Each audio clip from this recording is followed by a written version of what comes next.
comme des aliments nutritifs, l'exercice, l'amour et d'autres besoins fondamentaux, la discipline est également essentielle pour le développement sain de l'enfant.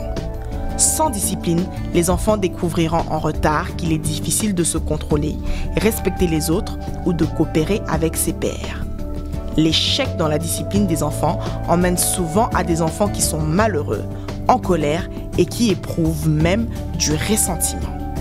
Pour ceux autour de lui, un enfant qui n'est pas discipliné sera une compagnie désagréable et un enfant sans discipline peut avoir du mal à se faire des amis. D'ailleurs, les enfants auxquels on a donné ferme mais affectueux conseils ont plus de contrôle de soi et sont plus autosuffisants. Ils sont plus confiants, ils savent que leur opinion et leurs sentiments seront compris et que leurs parents les aiment, même quand ils se trompent. Ils sont plus responsables et aiment se comporter bien et aider les autres à la maison, à l'école et dans le monde entier. C'est agréable de les avoir avec soi et ils ont probablement moins de difficultés de se faire des amis. Bien sûr, la façon dont ils sont disciplinés est aussi importante que la discipline en soi. La plupart des parents qui immigrent au Canada ont un gros problème à cet égard, la façon. Dans leur pays d'origine, ils avaient l'habitude de punir leurs enfants en les frappant.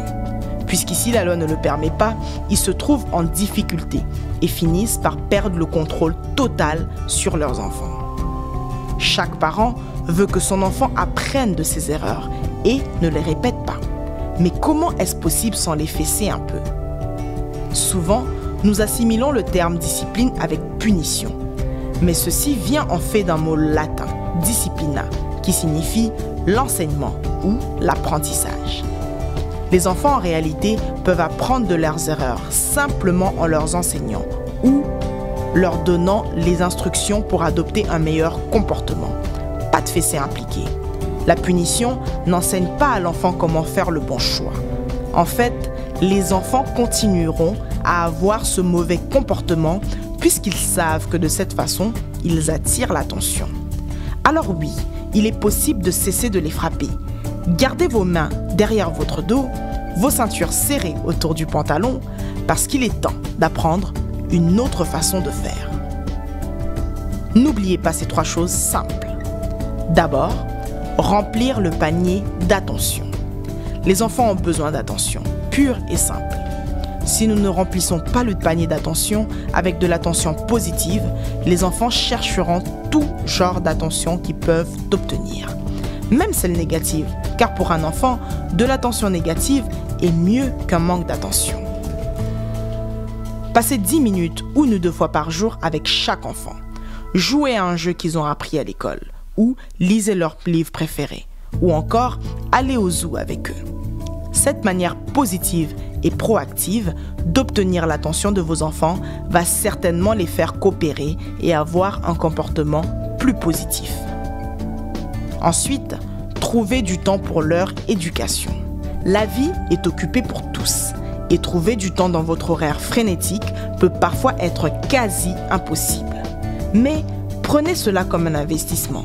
Non seulement vous êtes en train de construire une relation avec votre enfant, mais vous êtes également en train de les aider à devenir de meilleures personnes quand ils grandissent. Trouvez donc du temps, encouragez-les. Utilisez un ton de voix calme.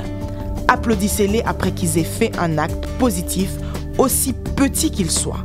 Très vite, votre enfant apprendra à faire les bons choix pour soi-même.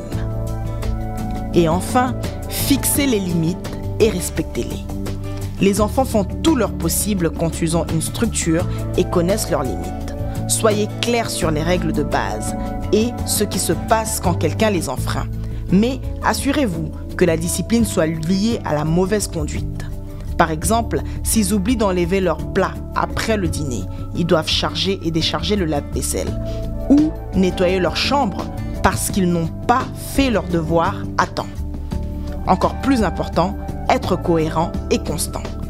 Continuez tout le temps avec la discipline quand les enfants enfreignent les règles définies. Alors, rappelez-vous, la discipline est positive. C'est une expérience d'enseignement et d'apprentissage qui aide un enfant à devenir sain dans tous les aspects de la vie. La punition extrême est mauvaise, et ne peut qu'empirer le comportement négatif de l'enfant. Il suffit donc de garder votre sang-froid, être ferme et donner à votre enfant l'attention dont il a besoin, de l'apprendre les règles à respecter et les limites à ne pas franchir.